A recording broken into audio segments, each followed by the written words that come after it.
Welcome to Matters of DeCorum. I'm Scott Corum. This is what matters to me. So it took a little break from my fantasy setting, getting back to it today. And today, I want to talk a little bit about the governments of the three countries on the continent that I'm dealing with. We're going to do this one at a time because I want to build them as campaign villains, but not good ones. Because again, I want to put these in front of my gaming groups and let my gaming groups modify these things, conquer these countries, or aid them depending on how they're feeling, however it works out, so that once the player characters are done with them, I've got a much more robust and complete nation. I don't necessarily want them to end up being villainous nations or uncomplex. I want them to be something with the hand of history on them. So we'll start with one, and we'll see how building one of them goes. Let's see. I need a villain's perspective on this. Okay, hang on.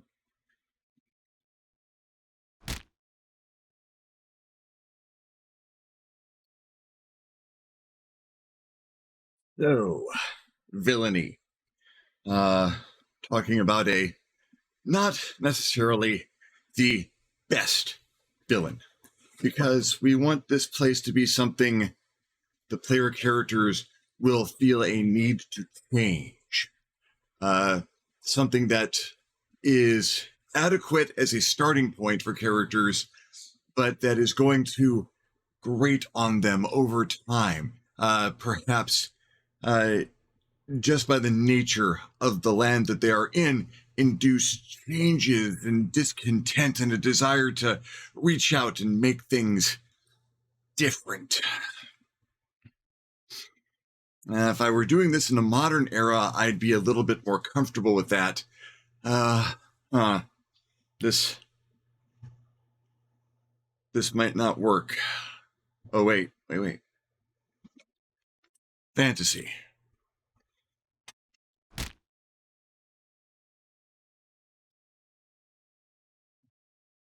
That's better. So let's take it back to its basics. We want a feudal-ish society for our first one. It's the society structure that I seem most comfortable with.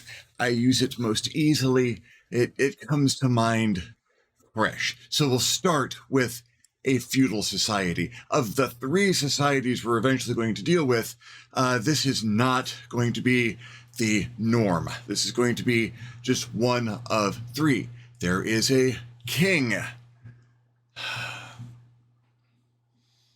want to be a queen or an emperor. Let's start with a patriarchy. I am looking for something that's going to get torn down after all.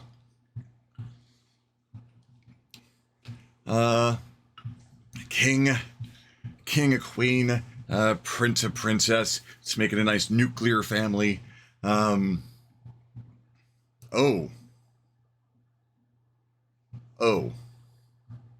Yes. There is I'll do a little research. There is a natural nuclear reactor on Earth someplace where there's a exposed vein of radioactive material. Water pours in and creates steam, which rushes out at. So technically a natural nuclear reactor. What if you've got something like that in this country? They've got a vein of extremely radioactive material, maybe more radioactive than normally radioactive. We are talking about a fantasy world, so magic can certainly be a factor. Maybe it's not traditional radiation. Maybe it's a a vein of some material that generates a tremendous amount of heat. We'll create a fictional fantasy material off of it, a metal that is just by nature of its existence exudes magical heat, which can come in handy because you've got all kinds of uses for something like that, but they have the ability to, and water rushes into the space where it's at. Cavern under the castle, so you have their ability to, well, they've always had, or for at least for as long as anyone can remember, they've had the ability to generate tremendous amounts of steam. Steampunk Empire. Because they can then mine carefully bits of this. There's a lot of it. There's not an endless supply, obviously, but they can mine quite a bit of it. It's dangerous to mine. There we go. It's horrifically dangerous to mine. It is, their society has built around developing ways to mine this and developing a certain amount of indifference to the people who do so that you've got a class of people that are just the miners, and they are, man, going to be careful how you deal with that word, because it has to be M-I-N-E-R. As soon as people start hearing M-I-N-O-R, it's a different matter. Miners, M-I-N-E-R, the people who go and get this heat ore out of the earth. You expect to lose a few. I'm sure you've got people who have been conditioned to it, trained to it over generations, modified so that they can be better miners. And along with the abundance of steam power, you have steam-powered mining equipment and steam-powered war engines and steam-powered weapons. Steam-powered powered armor. You got big clunky steam suits. I'm not going to go as far as giving him mechs, not yet. That rulebook still needs to be written, but steam-powered armor, steam rifles, steam cannons, because you can take just a small portion of this stuff, and it's and a supply of water. You got a boiler, and you got steam. And the castle operate. There's generators. What are they going to do with mechanical power? If they've transferred the steam into mechanical power, are they just going to want to? They could generate electricity, obviously, if they think of that. They could. So is that going to be a thing that they've got? Do they have electricity? Oh man, that's a big step. No. Let's not give them electricity, but let's give them tremendous amounts of mechanical power. They can drive big cogs. So they can bigger drawbridges, bigger portcullises, bigger crafting devices, steam hammers. There are dwarves in this kingdom, but it is not a kingdom of dwarves. Subjugated dwarves. Oh, yeah. The classes. So you've got the miner class, you've got the people who maintain the miners, and then you've got the society that lives off the back of the miners. Everything else is almost a utopia, because you have plentiful steam power. You have heating in the winter. You have the ability to drive pumps, and with pumps comes irrigation, and with irrigation comes crops. And so you have a good ability to just, farms are a lot easier to operate because you can put a boiler on a farm, has steam power, some cog driven stuff. So you got your not only do you have your steam driven irrigation pumps, but you can plow with steam driven equipment. You got tractors and other things. You don't need to don't need to have quite as much sweat of the brow. You can do twice as much farming with half as much effort. So your farming class is pretty well taken care of. And you have a lot of them because why not? You can devote more area. You can use that steam power to break open earth that would otherwise be too rocky or otherwise unsuitable for farming. But now you can take some of that unarable land that would only have been good for mining perhaps, but you do all your mining someplace else, and now you can take this. Well, are we going to put a mine on it? There's nothing here. Well, let's break this all down, turn this rock into soil, plant some stuff here, put a farm. The power is plentiful and easy. The farming is easy. The mining is tortuous and difficult. And even if you put people in powered armor, even if you infuse their bodies with the ability to cope with the heat and damage, it's still just going to be dangerous as heck to get this stuff out. And those miners, they're going to have to be controlled because you can't have them unionizing or rebelling or something like that. You take a class of people and subject them to things like this, not even necessarily. You could just do the dwarves, be the miners, and subjugate just them, but you need more than that. That's you're going to need to put more people down there than you have a ready supply of. So anyone can get dropped into a mining suit, or put into the conversion tank to be turned into something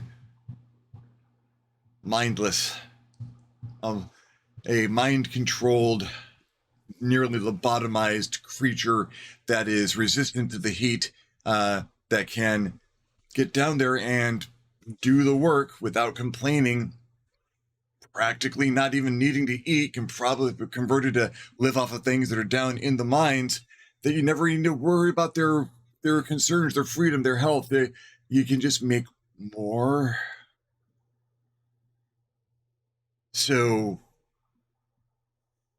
on the outside, this can look like a benevolent society, because the food is free and easy. You can feed all the people, and when you can feed all the people that you're not converting into miners are happier. They don't worry about as much because they've got that full belly. Full bellies tend to quiet a population. Bread and circuses. Oh, and the entertainment that you can have. Can you imagine the traveling cog-driven circuses and clowns that are also engineers who put on these displays of the wonders of steam and mechanism? Oh, big fancy displays of flying ribbons and moving arms of waving flags, and your steam-driven horse shows. It can be a wonder, and people flock to these things, or they'll come to your community on these big steam-driven tanks, giant tread-driven things that are not destroying the landscape too much. They'll spread out that ground pressure a little bit, and they just rove around and plant themselves in a town and put on a show for a week or so, and then wave goodbye with all the performers lined up around the rails on the outside of this thing, waving and music going, and the calliopes blasting music that you can hear a mile away. And they're wonderful things that make people cheer and shout, with acrobats and clowns and all manner of things. And you don't pay attention to where they get the minerals that are powering it, or the minerals that it's made out of, where they get the iron and the things to make the steel and the gold and the gems. That's all a byproduct. You are mining so much of this heat generating stuff so that you can keep your industry going and build things up, that you're going to have just stockpiles of iron ore and copper and gemstones that are a byproduct of your main mining product, the heat stone. It's going to need a better name than that, but for now we'll call it the heat stone. So you got your farms that are producing way more food than you're ever going to. These people are throwing food away. Why are they producing so much food? Because they can, because it doesn't cost them anything to produce more food. Man, are they smart enough to find a use for their food waste? Probably, because these are folks that have they've risen up to this point from having developed all of this stuff over years. What do you do with your food waste? You break it down for methane. Ooh, methane farms. So that all gets carted off to a few places where you pull it together. It's under a tent and you build methane. What do you do with methane? You blow stuff up, you make explosive gases or other types of fuel. So you can, they produce a lot of methane, which with enough knowledge, skill, you can parlay that into an explosives industry. They're ready for war. They're soldiers. Oh man, steam-driven military. Steam and mechanism-driven military. So your soldiers, if I can change people into the ideal miner, I can change people into the ideal soldier. That's another thing. You train up your rank and file, and here they go. But folks who distinguish themselves are eligible for upgrades. They can get better equipment and better steam-driven rifles. That maybe they'd be a powered armor trooper. Maybe they go into the special programs, become the special forces. Not the asymmetrical warfare experts that we are normally used to applying that title to, but people who are given special powers, special abilities, a little bit of that minor heat resistance, maybe some of that durability. Maybe they can eat stones. They're not the same people they were before. They've been modified. They've been changed. They don't mind so much they've been changed because they're really obedient to the ruling class. They answer to the king and only the king. And the king will ask them to do some shady stuff eventually. And which will be done without question, obviously. So you have a civilian face of this, where you've got the everything from a little farming community, which is doing really, really well for itself, better than most other farming communities in other places, but all the way up to these big cities that are with the steam tunnels and sewers, maybe even something akin to indoor plumbing. This is going to be the most technologically advanced of the countries, and they're going to have a lot of benefits. They're going to seem very elite, very spoiled to other places that don't have access to this. And no, they don't share. No, you cannot have our heat stone. We will export our steel and we'll export our gems. And we can send some people to do some engineering work, but you can't have heat stone, you can't have steam power. Sorry, that's ours. They're going to hold on to that jealously, and you absolutely can't have their bioengineering because that's all theirs. Probably magic and alchemical. But you can, they'll export materials. They'll export food. Why not? Oh, you're having a hard time with grain? Well, we can give you a little bit over time, but it's going to cost you dearly because why not? You have the breadbasket of the continent. They are going to be the most productive folks. They're going to be short in a few areas. The stone out of their country, not going to be great. They're going to need to trade for proper stone. While you've got good ores and good minerals, you've got the heat stone. That has caused the geologics of it have given you a poor quality of stone. They have castles, but not with things they made. Those might have exhausted the few quarries that they could have actually had of proper granite or marble in their own country. Everything else they've got to import.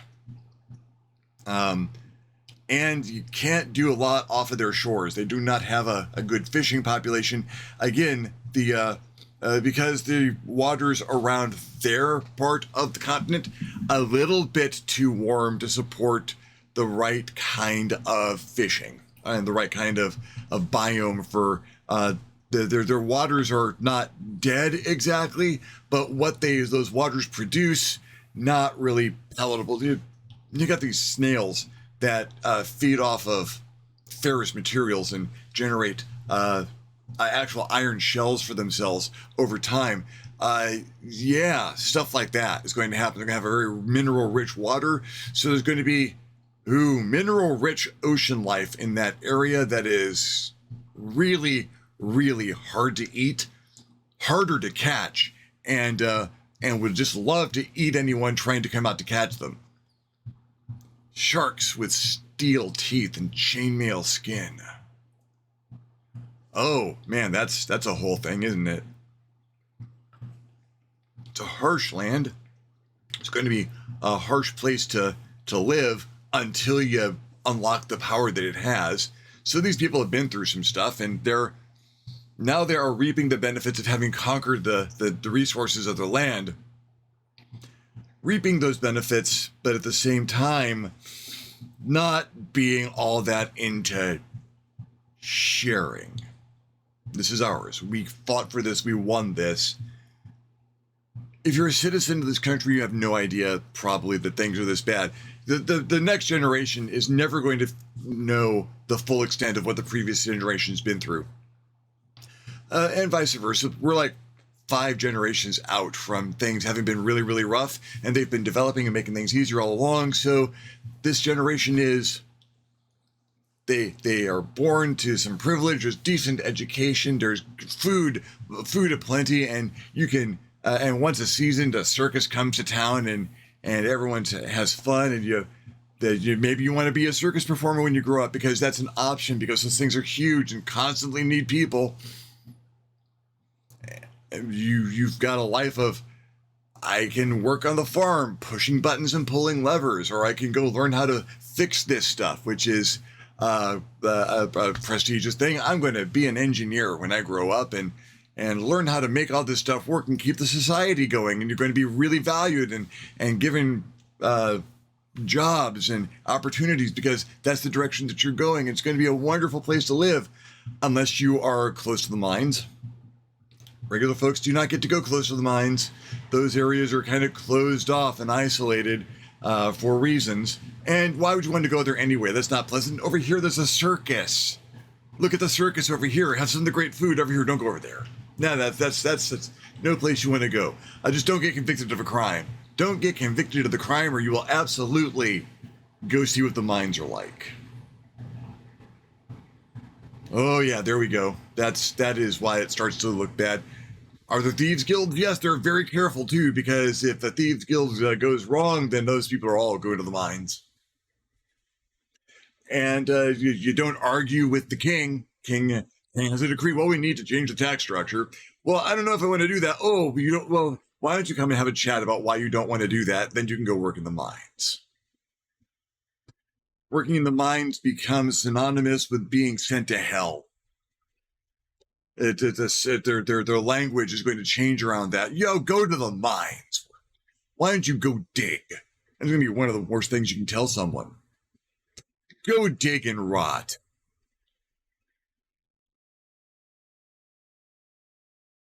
Which is going to reinforce that social structure all the way through. No one wants to go to the mines. You know the mines are important. You're not 100% sure why, unless you're an engineer and you learn about the heat stone. And where's heat stone come from? From the mines. Don't ask anymore. Although they might eventually, oh, wow, you're an engineer. You've got some bright new ideas. We need you to make this better. Oh, this is some kind of a suit? Yes, this is a steam-powered suit for mining. Don't ask too many questions. Just make it better. Man, I don't see how a human being could fit in that. No, they probably can't. Just work with what you got, okay? Just stop asking questions. Just fix it.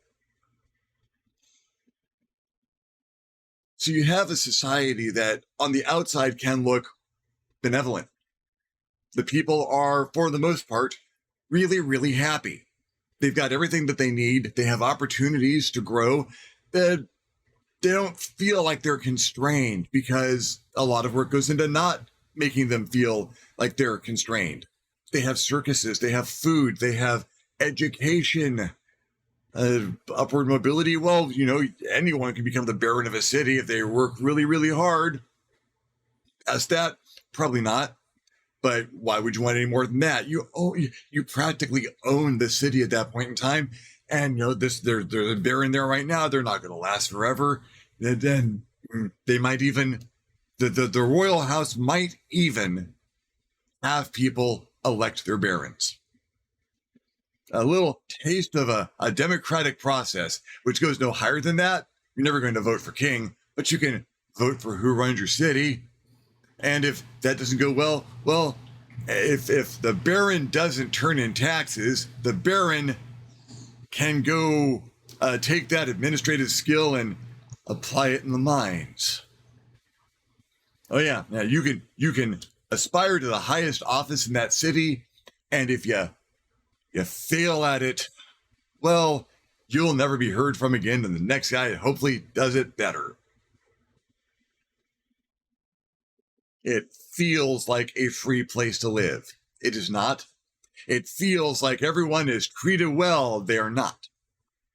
Most people are. Does the king care? No. He cares in as much as people who are happy and satisfied are easier to control. And if they are become difficult to control, they can go to the mines. There are whole facilities for making people pliable for working in the mines. And starting from people who don't have a care in the world and suddenly have this crashing realization that their society's not what they're looking for. Yeah. Could the society be made better? Yes, but that is the job of player characters.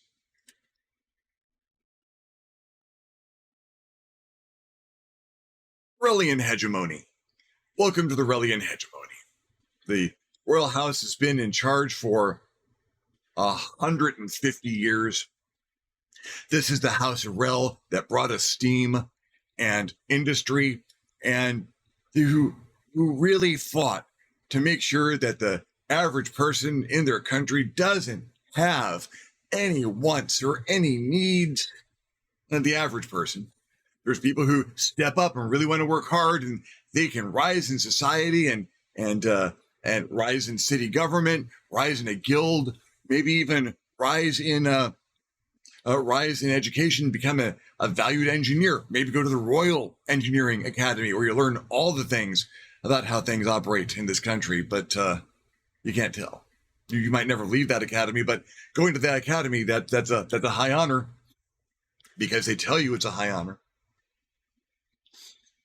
You have those people who are very happy to be there. It is built on slavery and desecration of the human will and soul. It is an absolute dictatorship. Well, it's a monarchy, so I repeat myself. You don't get to question why things operate the way they do. They just do, and you benefit, so shut up. It's not a bad place to come from as a start. So yeah, the Relian hegemony, one of 3 countries that people can start off with in this particular place. Yeah, that's dark, isn't it? Perfect. That's kind of what I need.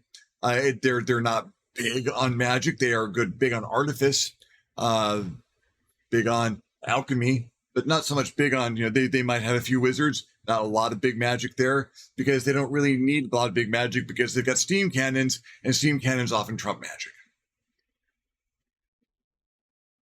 Okay, let's call that one down.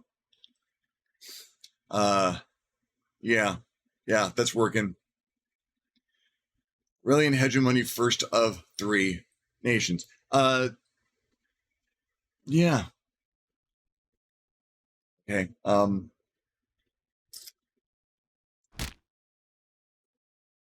Okay. That was a thing. So thank you very much for watching this particular rant. If you enjoyed the video, give me a thumbs up. If you didn't enjoy the video, give me a thumbs down. Feedback is feedback. What did you think about this particular rant and ramble through a villainous place? Questions you'd like to hear me answer, things you'd like to hear me talk about, subjects you'd like to hear me cover, please leave me a comment. I will love getting your comment. You'll love leaving me one. If you haven't subscribed to my channel yet, why not? My channel is awesome. Go ahead and hit the subscribe button. If you do, you might also want to hit the notification bell so you're alerted when my videos become available. If you would like to contribute to the channel in a more substantial manner, I invite you to hit me up my Patreon page, www.patreon.com/ScottCorum, and consider donating. Absolutely anything helps. Allows me to make better videos more often. In the meantime, thank you very much for watching. I'm Scott Corum, among other people. This is what has mattered to me, and I'll see you next time in the next Matters of Decorum.